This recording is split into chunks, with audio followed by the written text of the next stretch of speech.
இன்னைக்கு மண் சட்டில நம்ம சிக்கன் பிரியாணி பண்ண போறோங்க. 4 பேருக்கான அளவு சொல்றேங்க. 150 கிராம் டம்ளர்ல 3 டம்ளர் சீரக சம்பா அரிசி எடுத்திருக்கேன்.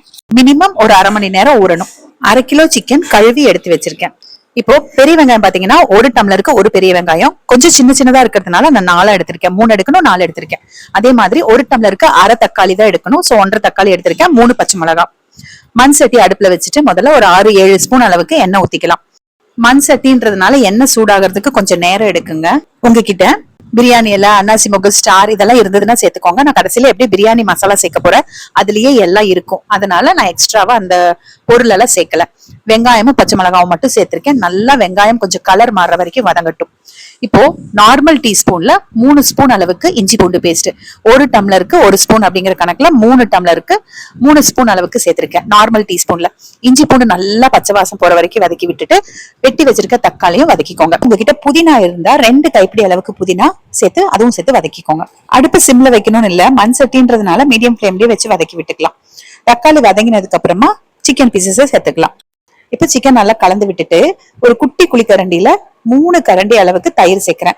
இந்த கரண்டி பாத்தீங்கன்னா 2 டேபிள் ஸ்பூன் தான் பிடிக்கும். இப்ப நான் காமிக்கிற ஸ்பூன் பாத்தீங்கன்னா அந்த 5.5 பெட்டி இருக்கும் பாருங்க, அதுல இருக்கிற ஸ்பூன், குட்டி ஸ்பூன்.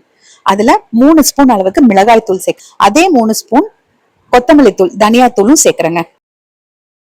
சிக்கனுக்கு அளவா 1/2 ஸ்பூன் அளவுக்கு கல்லுப்பு, அதுவும் சேர்த்துட்டு நல்லா கலந்துக்கலாம். அடுப்பை கம்ப்ளீட்டா சிம் பண்ணிருங்க. மூடி வச்சு ஒரு 7 நிமிஷம் வெட்டிங்க அப்படின்னா சிக்கன் வந்து கொஞ்சம் வெந்துரும்.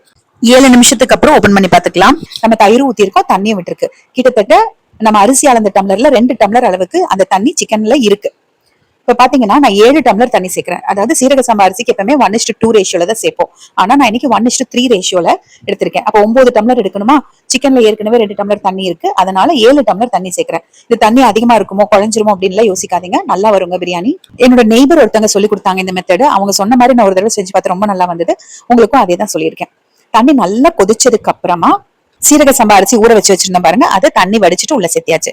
இப்போ 1 ஸ்பூன் அளவுக்கு கல்லுப்பு சேர்த்துட்டு அதே குட்டி ஸ்பூன் 5.5 பெட்டி ஸ்பூன்ல 3 ஸ்பூன் பிரியாணி மசாலா பொடி சேர்க்கிறேன். எந்த பிராண்டா இருந்தாலும் சேர்த்துக்கலாம். ஹை ஃபிளேம்ல வச்சுக்கோங்க. வச்சுட்டு கரெக்டா 10 நிமிஷம் வேக வைங்க.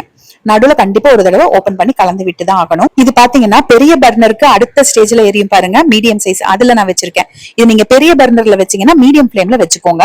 இப்ப 10 நிமிஷத்துக்கு அப்புறம் ஓபன் பண்ணிட்டு கைப்பிடி அளவுக்கு கொத்தமல்லி தலையும் 2 ஸ்பூன் அளவுக்கு நெய்யும் மேல ஊத்திட்டு கலந்து விடுறேன். இதுல இன்னுமே கொஞ்சம் தண்ணி இருக்குங்க. நல்லா அந்த வெந்த அரிசியை சமப்படுத்திட்டு அடுப்பை ஆஃப் பண்ணிட்டு மூடி வச்சிருங்க. ஒரு அரை மணி நேரம் அப்படியே விட்டுருங்க. பாக்குறதுக்கு குழஞ்ச மாதிரி இருக்குங்க, ஆனா அப்படியே மூடி வச்சிருங்க. சாப்பிடும்போது சூப்பரா உதிரியா இருக்கும். அது மத்தியானம் செஞ்சு நைட்டு சாப்பிட்டு பாருங்க, அவ்வளவு அருமையா இருக்கும்.